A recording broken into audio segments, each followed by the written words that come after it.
Drop.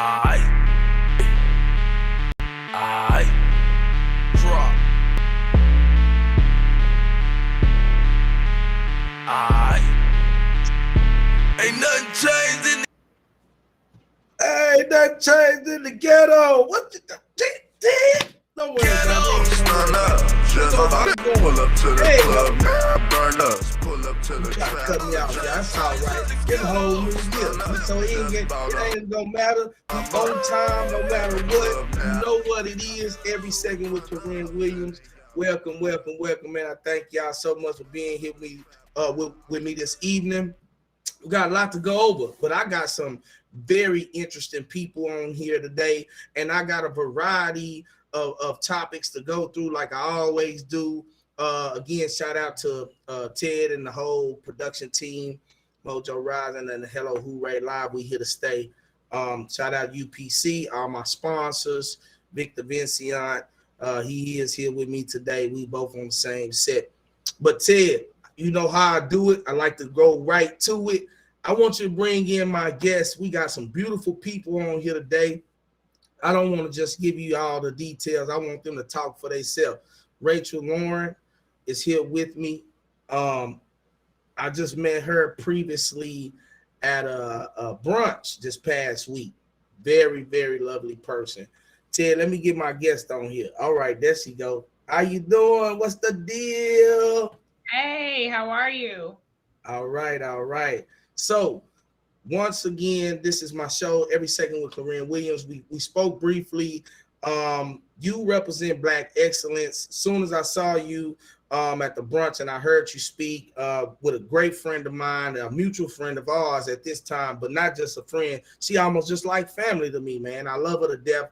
And shout out Terry. She has been already on the show before in my season 1, so y'all go back and check out my interview with Terry, man. Amazing person, and I love her to death. Thank you so much, Black Leaders Collective. So Rachel, you are new to Austin. I'm a 4th generation Austinite. Everybody know who I am. I'm a legend in my city. I'm P Diddy in my damn city. So welcome to the city. You know what I'm saying? And you ran into me, you know what I'm saying? And that's just natural. That's how it's supposed to go. But you do so many things, and your transition into Austin is also a story within itself. And so I would love for you to please go ahead, introduce yourself, give us a little spiel about who you are, and then I'm gonna go right into getting more to know about you and building your brand too with you. Okay, awesome. Well, first, thank you for having me. It's an honor to know Austin's Diddy now. I've been in Austin for 6 years, actually, so I'm not super new. Well, I've been in Texas for 6 years. I'm from Chicago, born and raised. I moved to Houston first, lived there for 2 years, and then moved to Austin. So I've been here for 4. I am in diversity, equity, and inclusion. I'm one of 3 Black women who own a diversity, equity, and inclusion consulting firm.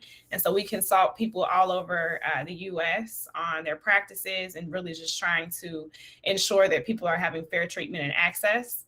And then I am also an activist and an advocate, not just for anything Black life, but also for foster to adopt. I'm an adoptive mother of 3 Black children. And then I am the senior director of people and culture for Dream Corps, which is a nonprofit focused on fixing systemic racism in a multitude of areas. So that's what I do. Already.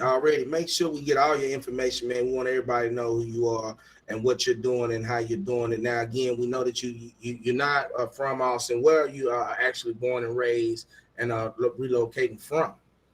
Chi-Town. Okay, that's where you're born and raised, Chicago. That's what I'm talking about. So you are a representation of Black excellence. When I do get people on here, I like to ask them, what kind of positive message can you leave for my viewers to go by? Not only do you have this amazing career of different titles and hats that you're going to have to put on as a Black woman and a Latino Black woman, I should say, and the adversaries, but you're still a woman. You have a life. You have a love life. You have family. You have a life. You're a mother, I expect. So what are you doing to go through these hard times? What phrases, what positive message can you leave that you're using to make it through these struggling times day to day?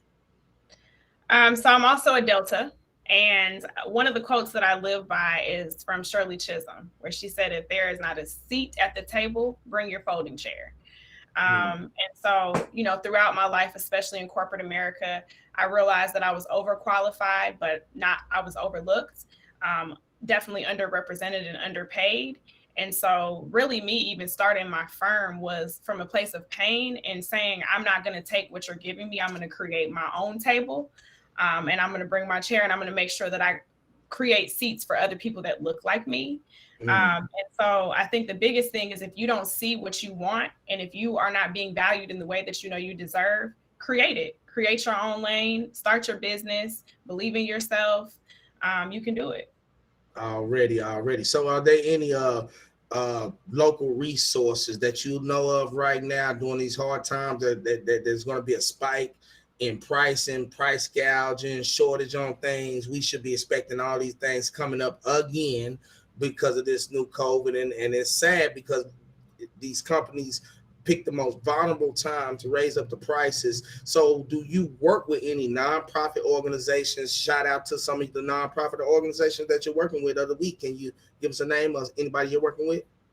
Yeah, so I work for Dream Corps, which is a national nonprofit organization. The three main areas that we focus on are tech, so diversifying the tech industry, helping Black and Brown individuals gain access to jobs and get training for jobs in tech. The other area is criminal justice reform. So we work specifically on policy, changing policy, getting people out of prison, doing anything that we can in that space.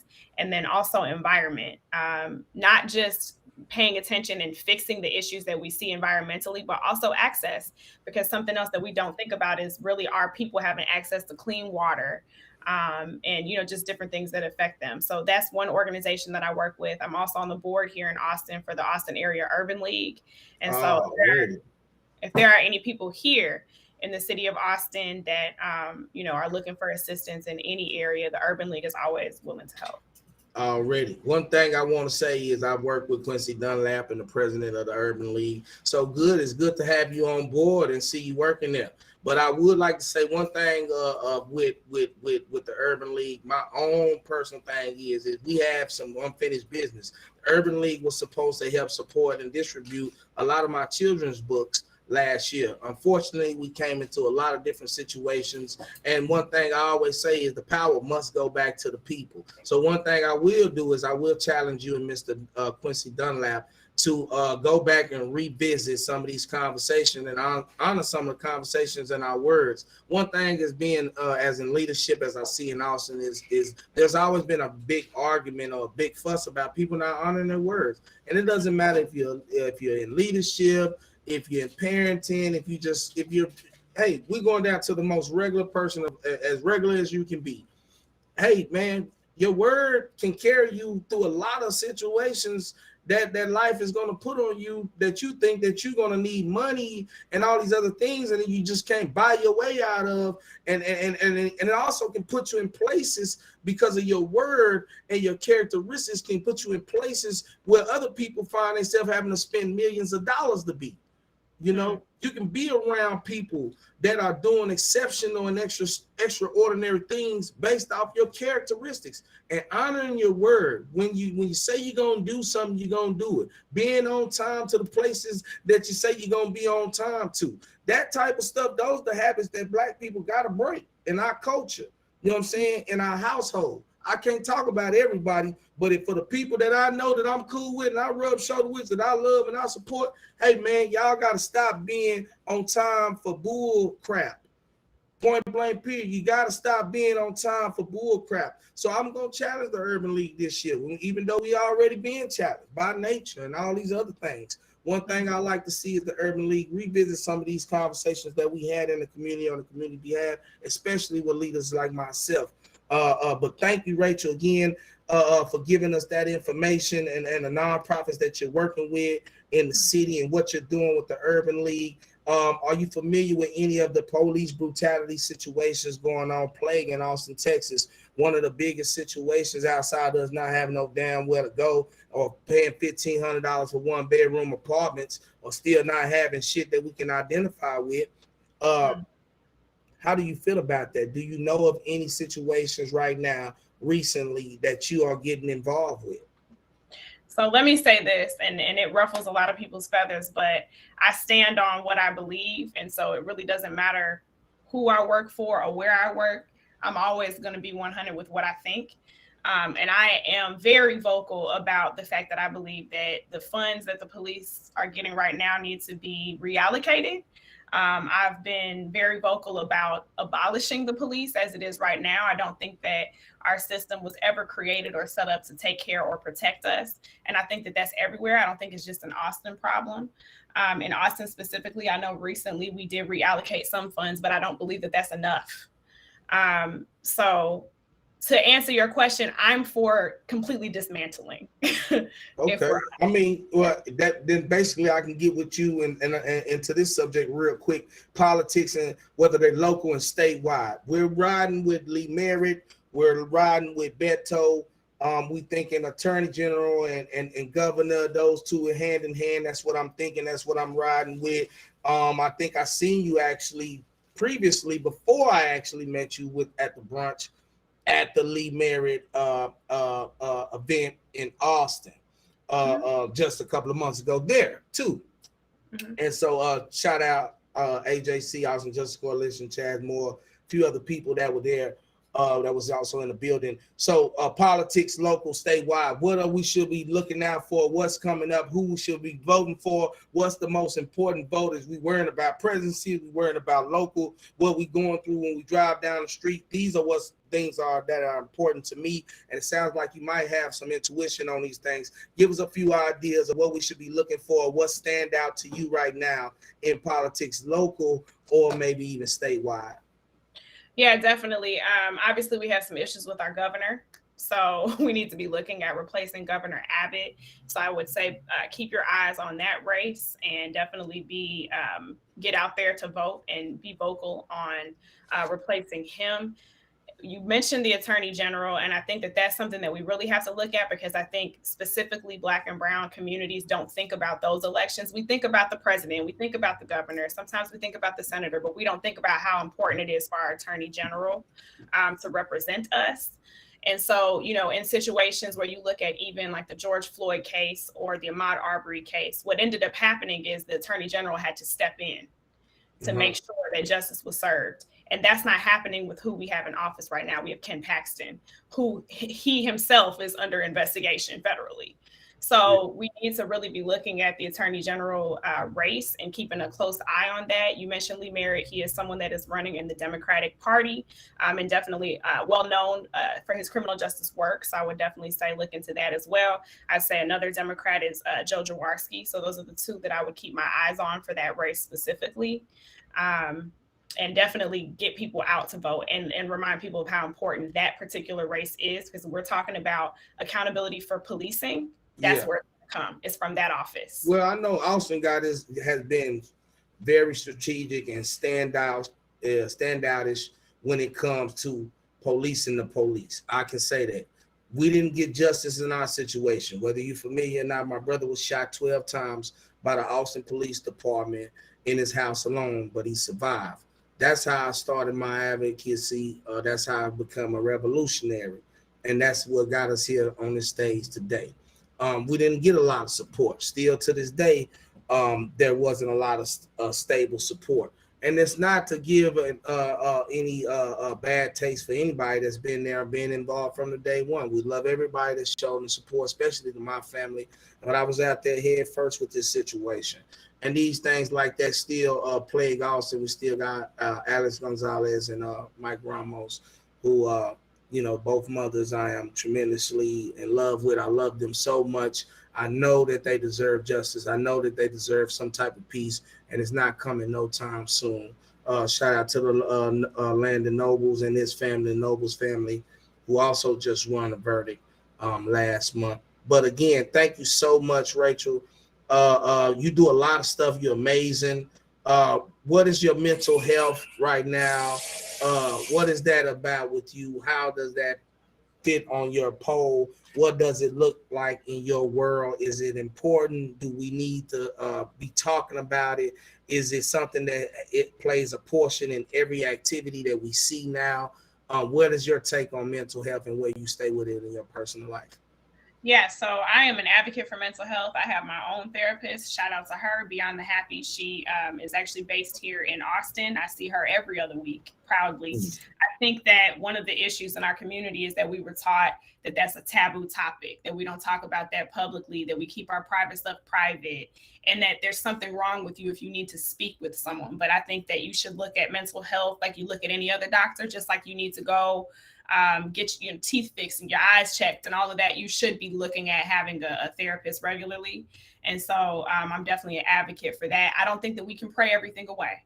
And so I think it's important for us as a community to really look at that, but also think about access as well. We talk about equity and people being able to find therapists that look like them and afford therapists that look like them. And so those are other things that I'm extremely passionate about too. Already. I like to start with the local, politics, and because I feel like that's what, we hit us the hardest in mental health, healthy foods, science, technology. A lot of these things I like to cover on here, Rachel. But one thing I like to ask from you is, what is some type of self-help tips, like when I say self-help tips, I like to talk about healing. No matter what, all these things and all these different components, I love to talk about healing. What are you doing in your personal life? What does healing look like for you? I've always feel like everybody in this state is traumatized. I don't care who you are, what your background is. You have a form of traumatization on you, and you deserve to heal, or you need to know that you need to heal. I'm not just one of the people who just do business ass and just get up and just get to work. And so what are you doing to heal, and what does healing look like to you? So outside of therapy regularly, healing to me has been it's a lifelong journey, but it's been something that I find in being authentic to myself. I think a lot of times we're told to be a certain way, to speak a certain way, to show up a certain way, to act a certain way, that there's a right time to have certain conversations. And I've found through my liberation and really showing up as myself in all cases, it doesn't matter where I am, that there's healing in that. Because I think that mentality is a form of oppression that has happened to us as a people. So I'll say authenticity is one way. I'll say just making sure that I take time to be by myself, to pour into myself, to affirm myself, to meditate. All of that is also a form of healing. And honestly, I think that joy is resistance. So finding things that make me happy and being okay with experiencing those things despite what might be happening around me is also something that I'm definitely invested in. And then I would say my children, being able to have conversations with them, watch them grow, and really teach them about mental health and taking care for themselves is healing for me, because it was something that wasn't always done for me. So I'm able to kind of fix that and heal some things in myself by doing that. Already. So at the Only Rachel on IG, I see you guys a few more tags. We want to make sure we get with you and get all the links that you got with it, so we can get people to donate. Again, we networking, we building our brand.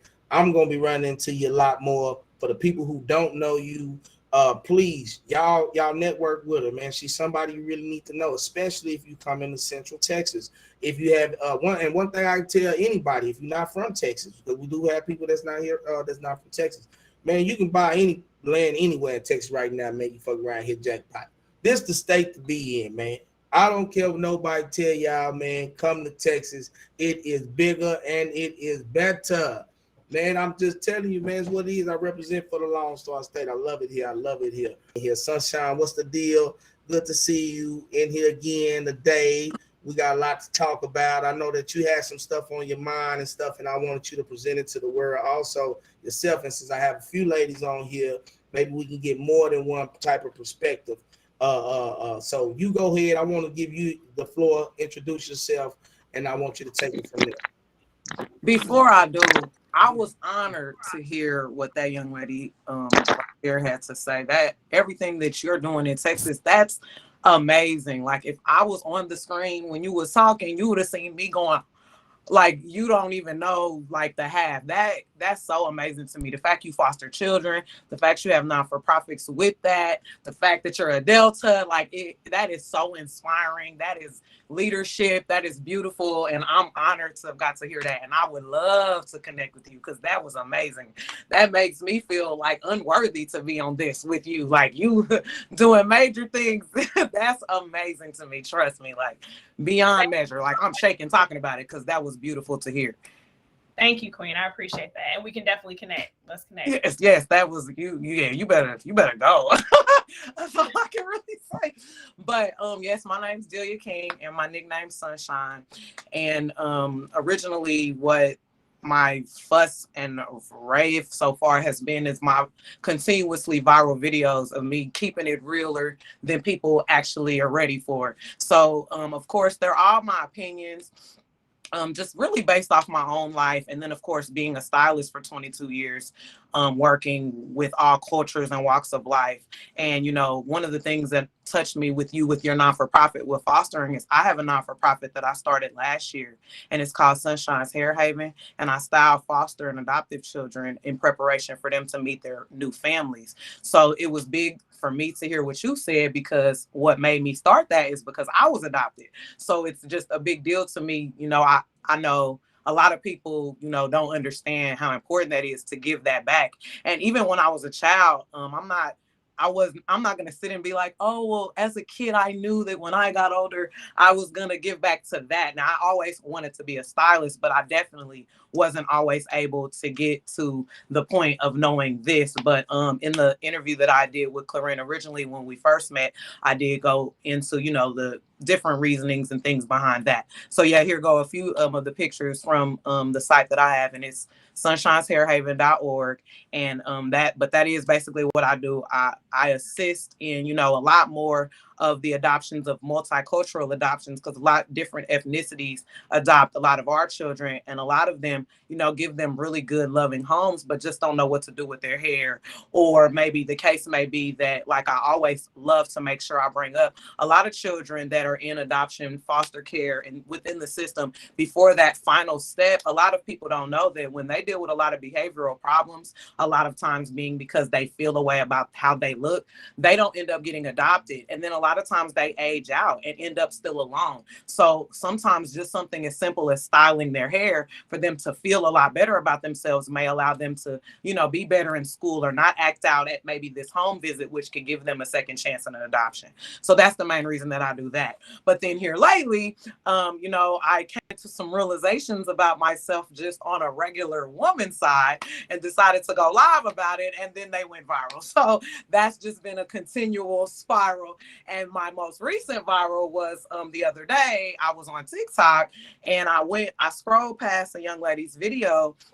And basically in the video, what she was discussing was this thing that is a topic nowadays, where basically she had a really nice set of lashes on, she had a nice wig on, and I'm not for certain if her nails were done because they weren't showing in the video, but at the top of her video, she had listed the prices for the different manicured options that she had.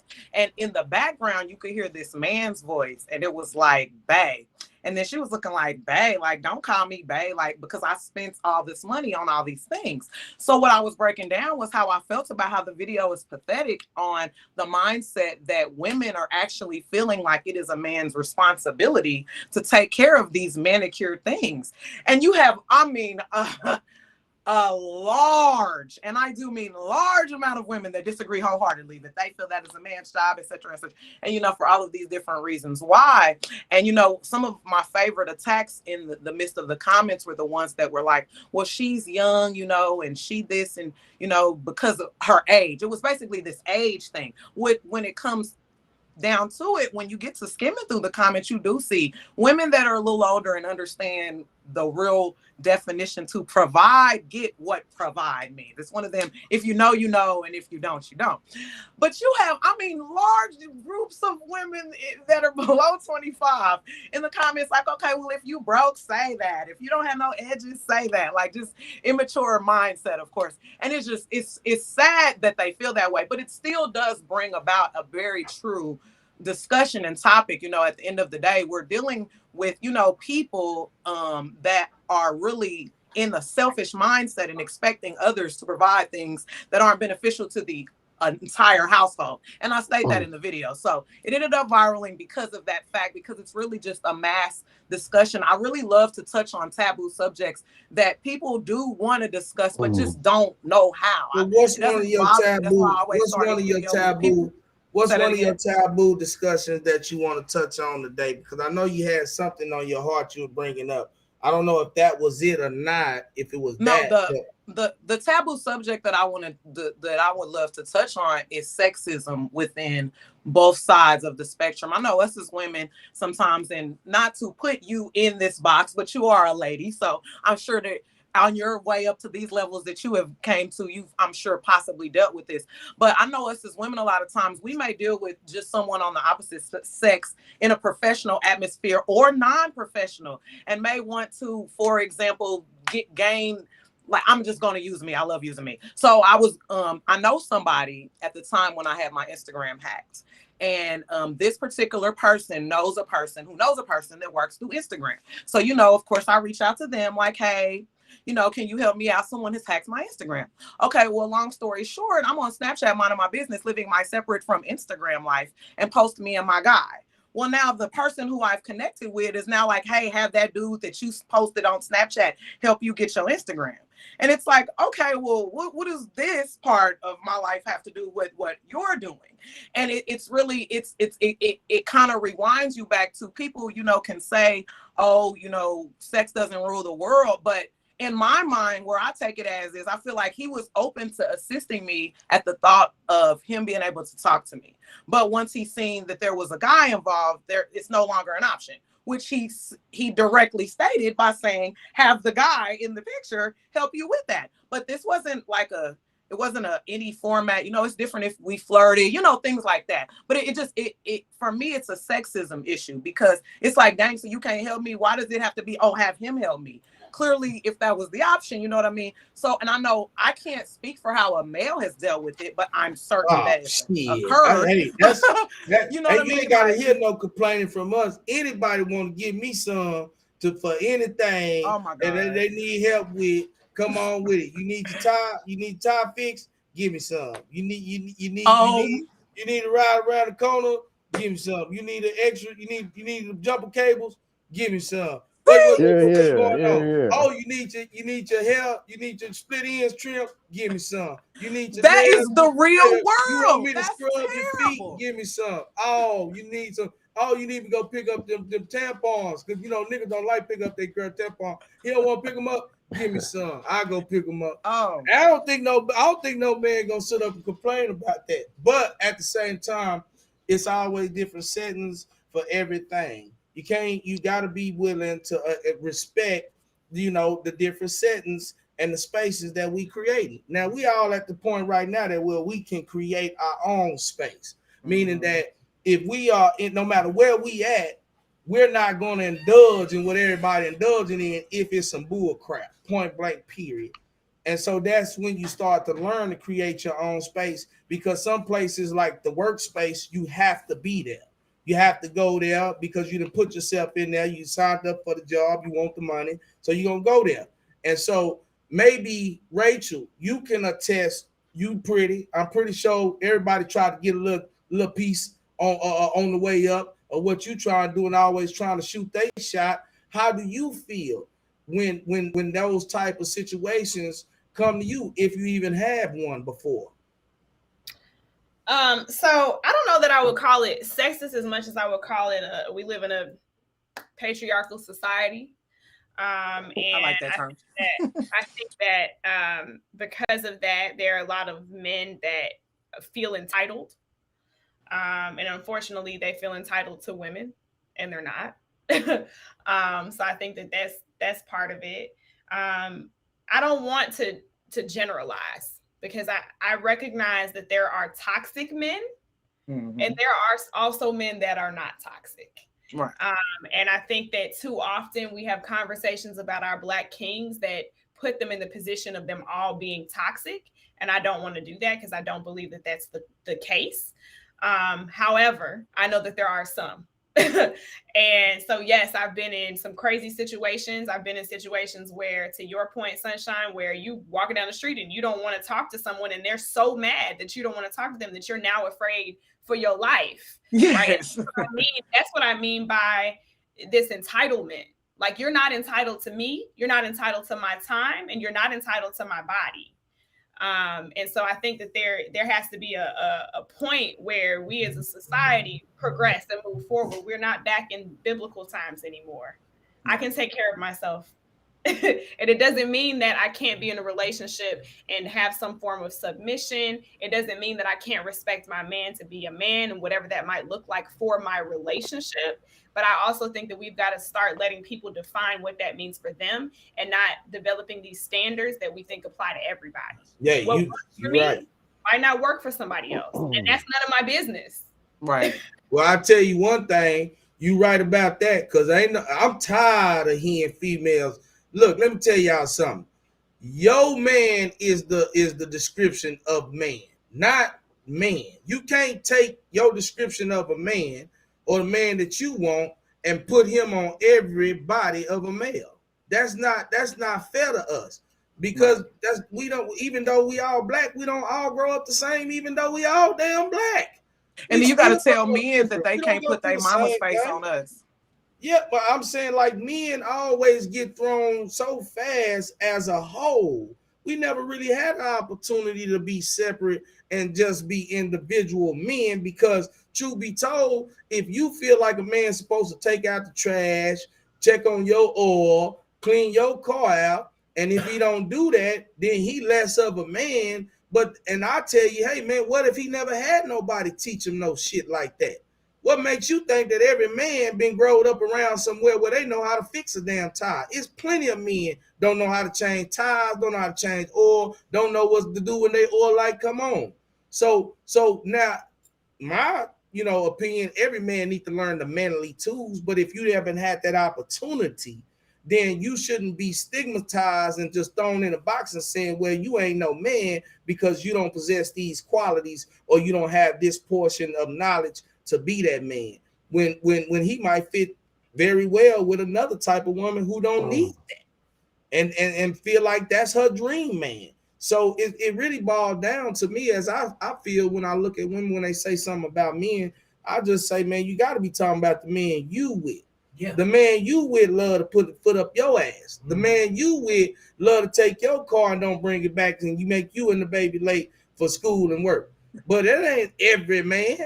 What the hell wrong with y'all? Every man don't do that. So that's one thing I did here, and I like that. I like how you said, somebody, you gotta, it's to each his own. Because I've met women who like to get their ass whooped. Now, nobody want to hear this. I know this. It sounds crazy. And y'all gonna probably, go back and say, man, this nigga here wrong. But I know women who believe that they don't receive love unless it come in a physical form. And they kinky like that. It turn them on. Sock them upside the head to get wet, dripping everywhere. Whoa. But that's not something that I like. But if you like it, who's to say that you wrong? That's all I'm saying. These things exist. I love being in a point of view where everybody gets an opportunity. And one thing I want to see, I see right now, and I want to shout out, is when I see all these successful women on the pod and they ain't doing no competition. Because truth be told, men wouldn't even have to exist, and women are still be in competition with each other. All men compares right now and wouldn't exist on this earth, and women will still find a way to full-time compete against one another. That's proof on my podcast. I think that's actually sad. I don't think that people. I don't think that people. I think men compete too. I just don't think it looks as it doesn't look the same. So what I'm saying is, y'all get over y'all's competition. What I'm saying is the nature. I'm saying the nature. I think that men can get past it, and that's been proven. Because a woman will hold a grudge a little bit longer. But like even on those things, you got men in the comments literally saying, "We don't care about these lashes. We ain't tripping." And the females are still arguing amongst each other. So we will find reasons. I just think that we hold on to it a little longer than y'all do. Like y'all will go and have a beer or something, slap cheeks, and go play basketball. Meanwhile, we not doing that. We feel away. Well, I respect that. I respect that. Again, this every second with Cluren Williams. Clay, I got you over there in the corner. You quiet. You know what I'm saying? You the only white boy on the show besides Ted. Don't nobody even know what Ted look like. Ted, the Wizard of Oz of the show. So Ted don't count. But we need to know your input of what's going on because you in hip hop. You got a lot of things going on. You got stigma. You a male. What's up, man? Speak up. Introduce yourself. Oh, okay. Oh my God. I got beamed down. Good to see all y'all. Very interesting conversation. Thanks for hitting up the mothership to get me lined up for this interview. They beamed me down for it. I don't know where I got beamed down into. It's a heavy conversation. I was trying to hide in the corner, but I guess my mic's working. I don't know. But that's an interesting point you made. You just touched on it. Is there stigma? Is there a little bit of stigma? Maybe so. I mean, she has said it's a patriarchal society, and that's true. That is there. Can't get away from that. But, there's a question of that now. I know you can relate, Cluren. Sometimes it doesn't always seem that way. I mean, when you start breaking down some different aspects of the society we live in, I know I can just say from my point of view, it doesn't always feel that way. I mean, I'm going through a custody battle right now, and maybe other single fathers out there can relate. I don't feel like the default way that society views fatherhood is all that appreciative. Is that appropriate to say that? Yeah, you can say that because you got your own personal experience, bro. I don't talk to people who don't have no personal experience in what they talk about. If you just on Google and you about to say some shit that you found on Google, and then you say some shit about black people, I'm gonna run you in the mud. I'm gonna tell you right now. Oh, okay. No, I will never quote Google. Just Wikipedia. Wikipedia is Jesus. But what you're saying isn't. It's true that you can in most states look at cases, custody battles, and women are favored. But to be honest with you, that is a reflection of a patriarchal society that was built with the belief system that men are not the parent, that men are not the caregiver, that men are not the nurturer. So unfortunately, and it definitely depends on the state, because here I'm dealing with that. Yeah, and so unfortunately, what has happened is that thing that benefited men has also now kind of kicked you in the butt, because there are things now that you don't want to have this patriarchy, right, ruling on. Okay. So unfortunately, I think it's there's a gift and a curse of it for men. I also want to make the disclaimer too that at the end of the day, and Cluren, I'm sure that you agree with this, there are all different types of privileges, right? So men have privileges over women.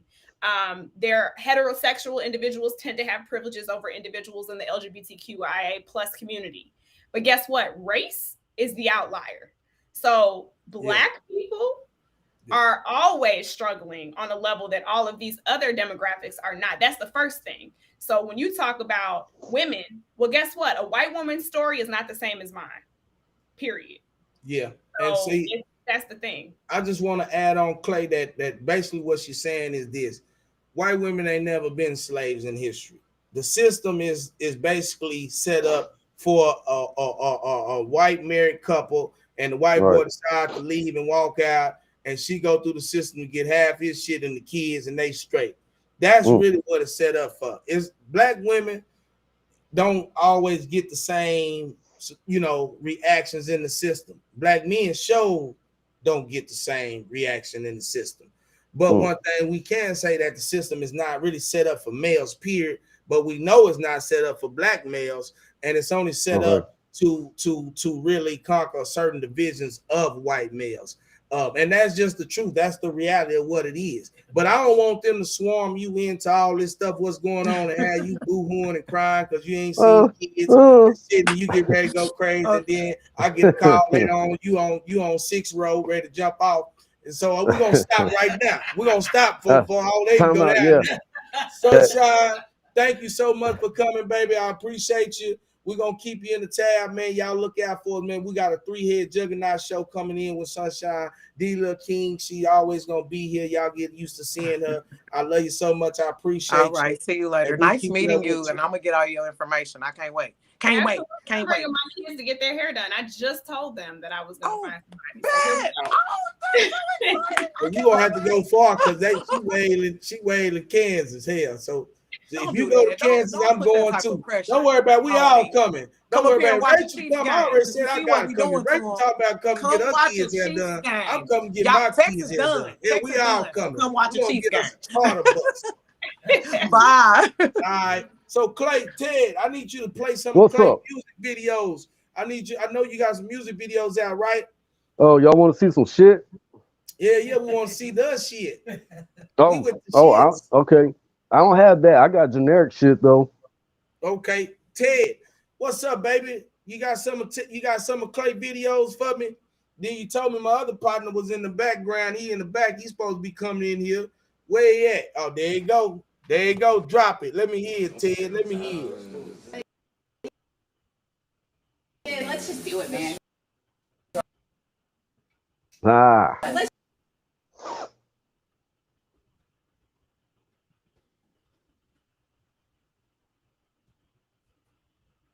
Hey, that's how it goes. It can system overload you sometimes. Too much bars, man. It can overload the system. He gonna get it situated. He gonna get it situated. I got faith. I ain't tripping. Okay. I appreciate you too. Appreciate everyone on the panel, by the way. Already, Rachel. Again, I know you got the small time. We gonna play this video and then I'm gonna let you do your. That's it. That's the best one for y'all. Appreciate you. Play that video right there, Ted, real quick.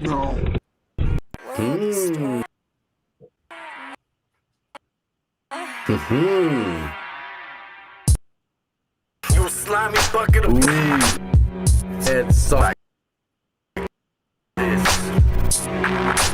What? My country lied to me. My home women lied to me. Everyone I ever had in my life, put them in time where the sign is.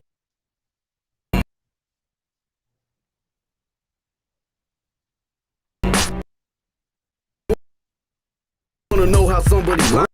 And so I'ma shut them. Every time you open up your mouth, you fucking see to know that you're full of. You lied when you said you pulled the trick. You lied when you said you know in your hill. Lying, I antagonize and frustrate by you hollow. Claiming you don't do drugs, but you snorting all in.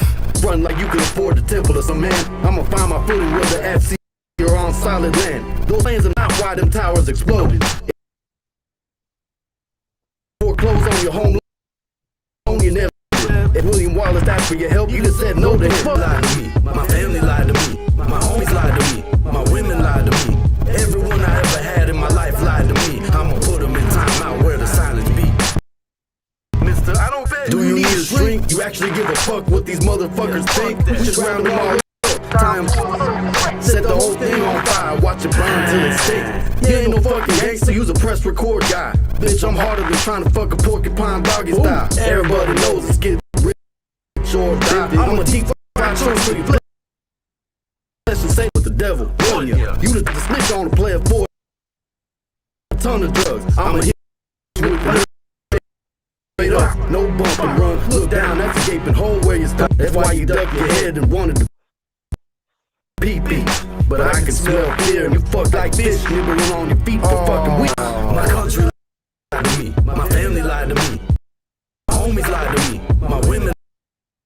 Everyone I ever had in my life, I'ma put them in time.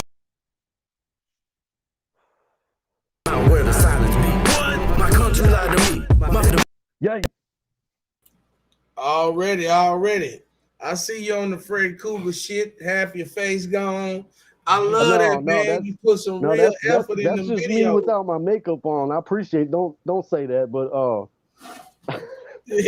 No, but on some real shit, man, they are very, very creative. You are very creative. What you're doing, your work is creative. I've been fucking with you, you know what I'm saying? I know you were surprised for me to reach out to you. Like, man, I didn't know you remember me. But one thing people gotta understand about me, man, is I don't take none of this shit for granted. I don't take my days on here for granted. Everybody that I run into, I believe it's a reason why. I believe it was a reason why we ran into each other, and it's up to us to find it out. It's not supposed to just come out of nowhere. We got to put in the time, effort, and do what I like to do and what I always do, and come back. That comeback conversation. Well, you know, man, hey, we all trying to get out of the matrix, and you know, not to diminish your struggle or anything or anyone's struggle, just, you know, maybe you could appreciate that. And that was part of the thing I was trying to illustrate in the video of everyone lied to me is we are trying to parse them through a whole lot of lies in this country in general, and in just the reality of this world. We got to break out of this matrix. And yeah, I agree with you. There's no coincidences. So I'm glad we met. And it was, you know, I didn't know your brother, but it was an honor to do something when y'all were going through that at the time to try to call attention to that situation. Already. Clay, I appreciate you for coming today, bro. Thank you so much. We about to get ready to go into our UPC section. Before we go into our UPC section, leave us with some encouraging words or phrase, philosophy, or something that we can use, something that you use every day to be dedicated to your work, doing what you're doing, and being of service, brother. Hey, now I appreciate that. All right, here's what popped in my head. There's one thing I say every day, and it's starting to catch on. People appreciate it. I call it show love, get love. You know, and don't expect love, but just show it anyway. Just why not? You know, that's what you do. That's what I'm gonna keep doing. And thank you very much. And I'll be at Flamingo Cantina on Saturday for the This Is Texas showcase on 6th Street. Come on down. Already. So I'm glad you shot that out, letting us know your upcoming events. Again, whether you black or you white, no matter what it is, I don't do that race shit. I don't see no color here. So whether you white or not, you still represent excellence. You still an excellent person. God bless this man. Excellent man. And I appreciate you for coming and sharing some of your time with me, brother. And I hope you very much. The rest of your day. I appreciate you, Clay. We Thank you. God bless us, man. Right into this every second with Cluren Williams show, man. You know how I do it. I keep it pushing. And we got my boy right here, Victor Vinziant. You know what I'm saying? He's still over here. Oh, there you go. Y'all thought he was gone. Look, you ain't know I can swear that camera on you. Yeah, I can swear it back up on you. Yeah. But yeah, right? So I got my boy here, and he gonna carry us in right into the UPC section, Urban Power Connection. Buy the block back, please. Buy the block back. That's how we get back in. That's how we build wealth. That's how we destroy generational curses. That's how we start planning for our grandchildren, right? That's what the Bible say, man, is that a righteous man store enough up for his grandchildren, man. That's how we do it. So, Victor Vinziant, thank you so much again, man. You're always here holding me down. What's up, bro? Go on and break it down, man. You do your thing. You know what time it is. Man, you know, it's that time of the year, you know, Happy New Year, you know, again, because it's still January. I feel like since we come on weekly, we got to still acknowledge that it's a new year, because some people still messing up when they write in 2021 and 2022. You know what I'm saying? But one thing that has not changed is the current housing market and where we're located at right now. So this is a good time to get ready for rental arbitrage when it comes down like the Airbnb short-term rental coming up on time just for like spring break, travel season for sports. If you live in a military community, PCS season, you know what I'm saying? Just like where we located at down here in the Fort Hood, Killeen footprint. And down here, you know, the short-term rental market is still doing what it does. You know what I'm saying? It's very productive. And a lot of people that are in the midst of flipping houses are enjoying a very, very good time as far as the financial opportunity for gain is concerned with this current housing market, you know. So the main thing about the real estate piece is that's the foundation. You know, we're at war, you know what I'm saying, with economic freedom, you know what I'm saying? And one of the things that you have to be able to control in order to win a war in combat is terrain. Real estate is terrain, you know what I'm saying? So once you get terrain, you build your community. Your community builds its own voice, and it elects its own officials, and then you move the goalpost for success in a direction that benefits your community. You know what I'm saying? So you can shorten it, you know what I'm saying, and score quickly, or you can play the long game. But either way, if you control the terrain, you can dictate that. So I just want to make sure that we take time to consider the fact that real estate is part of the generational wealth conversation, and it's our ticket out. So you can find my books on Amazon. You know, the first one titled The Code. It's a blueprint to solidarity among Reasonable Black People. It's designed to get us back on the right conversation, you know what I'm saying? Having elevated dialogue where we produce solutions instead of just more questions and doubt. The Business of Me is my second book. I published it in 2020, and it's a personalized version of myself and how the code kind of like drove me to write about myself, because I wanted to make sure I was separated from that, because the first book is the one that I would love for people to pick up, digest, consider, debate. It's just my attempt to set things correct instead of being part of the complaints. I want to be part of the solutions. So that's my offering. That's what I got to say today. And today I'd like to pass it off to Miss Royalty. All my niggas, I treat them like royalty. Man, what's up? And they loyal to me. Royalty, how you doing? Thank you so much, man. We had a lot of guests here. We got you here today, so we want to go right in to knowing who you are, helping build your brand. Thank you for coming with us. You in the studio with us today with me and Victor. So we got the camera right on you. You got your shine on. It's time for you to talk your thing. Let us know who you are, what you do, and why I got you here today. All right, so my name is Royalty. You can find me on Instagram at 𝐿_Royalty. I'm a health and wellness coach. So I inspire people and motivate people. I'm also on a journey to unplugging women. That's what I call it, because I feel like we really stuck. So I'm on a journey to unplug myself. So I call it, that's what I got going on. So I'm waking up and I'm sharing my journey, and I'm sharing it to people to tell them to wake up. And that's by what type of foods I eat. I don't eat meat because that's dead energy. And I feel like that's what's been controlling our mind. And our mind is it's the key to opening up doors. If you could just use your mind, you'll be able to open up a lot of doors and get yourself out of a lot of situations. And by taking accountability, that's the biggest thing that go ahead and unplug you. If you start taking accountability in situations, you'll stop using your emotions. Already. So some of the things you just said, I heard you say you were talking about you don't eat meat. What are some of the things that you suggest that we start to digest, which will give us a better, a clearer maybe a better, healthier immune system, brain food? What are you eating, and what are some of the things you suggest to the people? I suggest you eating your fruits and vegetables, the colors of the earth. So if you eat the things of the earth, that'll go ahead and give you life, because I feel like that's how you stay grounded, by eating off the land instead of off of an animal, which is, breathing. So when it died, you don't know the emotion that it was in. So I feel like that's how energy is transferred. So that's putting that dead energy in you, and that's why we getting sick, and we thinking, oh, my mama had diabetes, my grandma had diabetes and heart failure. It's just in our blood. It's not the meals y'all been eating is in y'all bloodline. Like y'all been eating all this dead energy for years and wondering why we sick, and then you going to the doctor and they give you something else. And the food people in the health industry is connected. America is a business. So you thinking you just eating because it tastes good, but you just playing into something I feel like it's much bigger. Like they controlling us by things that we're not supposed to be eating. So eat fruits, vegetables, things from the earth, and that'll go ahead and put your system in the right direction, which will put your mind in the right direction. Okay, so where are you from? Where are you located right now? How can people get in touch with you, to work with you?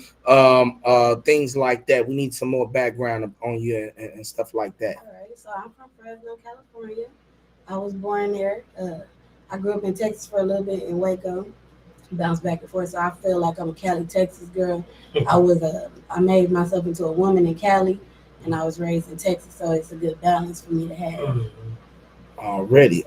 So you represent Black excellence of the day. We want to build your brand, so we'll make sure that we get all your information into the show here, and we'll get it all in there so people can find you and look you up, your IG tags and everything and all that, etc. You are a mother, so that means that at the end of the day, if I take all the titles away from you, still a mother, a woman of God, you're still somebody in search of bettering themselves and just being a better person every day, and growth and evolving with growth. So what is some of the positive messages that you can leave with us today? Maybe a positive word that you can sum up a philosophy you go by, maybe an old saying grandma left with you, or whatever it may be. What are you taking with you to make it easier for you to make it through each day? Like I said, my biggest thing is accountability. Every time I go through a situation, I retrace the situation and I think about what I did to play a part in that. You know, so like a lot of men have a perspective on women. So I always tell them it's because we base it off our emotions. So now that I've been managing my emotions, it's not based off that, it's based off logic now. So I'm taking accountability. Like, okay, if I wouldn't have allowed that, I wouldn't be here. I'm not blaming nobody. Don't be a victim. That's what I can say to everybody. Don't be a victim. Don't be a victim. You'll be a winner. Think like a winner. You'll be a winner. Don't be a victim. So I heard you say our what we think and our perception that women have on men. What kind of perception do you have on men? Is it considered a perception, or is it what you know to be fact for sure through your own experience? What do you see? What is your outlook on men? What is your relationship status? Are you dating? You on some fine me shit? Where you at right now in that category? Okay, so my perspective on men, like you said, I actually do see y'all as individuals, but I also know that I'm attracting what I get. So I ain't got nothing but, I ain't got no good apples off the tree. So I don't have a bad perspective of man. I just feel like something in me kept attracting the same thing. So now I know that's why I'm working on attracting better. So if I'm better, I know that I'm gonna attract better. So I believe there's better men. I don't know. I like that. So I've always been wondering why I attract crazy, pretty girls, the ones who want to cut themselves and shit when you break up with them, and goddamn me, lock the bathroom, and all you hear is glass breaking because you ain't come home at night. I don't know why I started attracting all these big booty, pretty, crazy, deranged women, man. The women I would attract, man, they were just straight. I'm talking about you. We get the humping one night, they in love the next morning. And after that, it's on. Did you leave your t-shirt over there? It's on. Did you leave your t-shirt? I left shirt, drawers. I thought you moved in. That's the whole point. That was so I didn't know what was going on. So I thought it was the dope, man. You got juice. It's the dope, man. I'm selling dope. I'm doing dope. It's gotta be the dope. I'm laying everything on the dope, man. That's why I'm selling hope right now. You left your shirt over there. I thought you moved in. See? Man, you spent too many nights. Why you was laid up under? You know what I'm saying? Well, I know now. I know I had to be real. I know the next time I come against one of them crazy, I know what to do. Goddamn me, put it on her and goddamn act like I got some sense. Right. And it might just work out. Leave your shirt on. So, but it sounds like you making time to heal, because that's one thing a person has to do to even get to that level, to be able to see that, to change that thinking pattern, to want to work on self. There's a whole list of things that flow into change. It just don't actually change. There's some things that happens and creates the entire change. That's why you got people change partially, change some, but we as humans, we metamorphose. If you don't know what metamorphosis is, it's the same thing that a caterpillar does to a butterfly. It's basically entire total reformation. Humans do that every 7 years. We metamorphose until we die. Every 7 years, we will metamorphose, basically turn into a new butterfly until the day we die. We are the only species that evolves and keeps evolving and takes so long to evolve. It takes men 38 years to get to a level of full growth. Women, they say, cut off age by 25. What you think about that? Do you think that your mind frame and the way you thought about life and saw life changed around 25? Yeah, around 25, but like I feel like 29 is the new 25. I don't care, because right now I'm about to be 30. Oh, okay. And it's on me. It's on me. Okay. So you just gonna put it on there for you to get to that point, though. Look, It took me about 28, 29 years. That's what I'm saying. I feel like that's the new normal now. You know, like how you had that moment where you like stop and you say, yo, this age and I got this plan and I'm trying to get here. You say how long? Yeah, like from that, exactly. Like was it like when you were 25, 26, you said, man, I got to do some work on myself. And then it took you all that time just to get here. You see what I'm saying? Yeah, there's a switch. You saying like at some point I felt like, okay, I'm trying to be grown. Yeah, exactly. Yeah, I was trying to be grown at 16, 17. I already was trying to do everything. I had a basic outlook on life. I thought, work, get a job, get a car. Basic though. That's what my real thing. I want to get out here and show the basic thinking we had is what had me trapped for so long. Why I'm telling you, it took me 29 years. I used to just want a regular car, a regular apartment. Because you thought that was winning.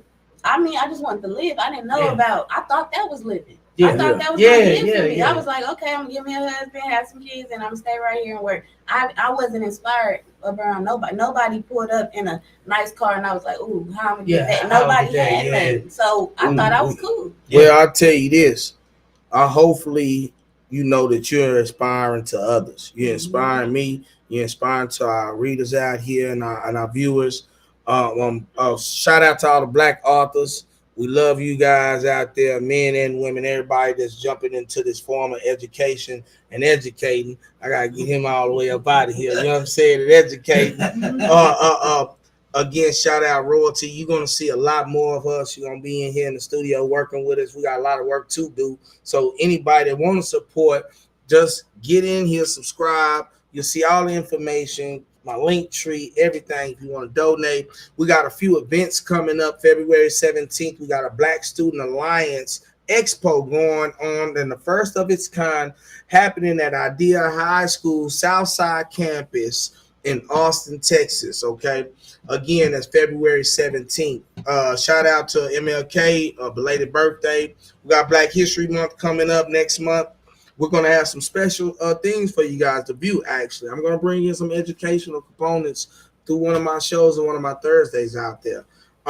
Shout out to everybody that was here, UPC, all the sponsors, Big B Gang, Big B Nation. Shout out to Big B Nation. I know you're out there viewing and watching and supporting us. Shout out to Miss Rachel Lauren, all my guests, Clay, Miss Amazing. Thank you guys for stopping in and coming through. I'm gonna have to bring Miss Amazing back on here. She represents the LGBT, ATTE, and so I gotta get them back in there because I didn't get a lot to talk to them about. So I'm gonna have to get them back in here. And before I go, you know what time it is. I'm gonna get ready to say my closing statements. For every second is Cluren Williams. I love y'all. Appreciate y'all. Things are happening fast. Things are going to change fast. This COVID-19 disease, the senseless murders, the poverty-stricken and neighborhoods, all the things that you worry about, it's not going nowhere. Nobody's coming to save you. You have to get the tools you need to save yourself. That's where we at. So no matter where you at and what you're doing, I want you to stay dangerous. I want you to stay woke. And I want you to be the light of the world. Thank y'all so much, man. I love y'all. I'm out here. I'm gone.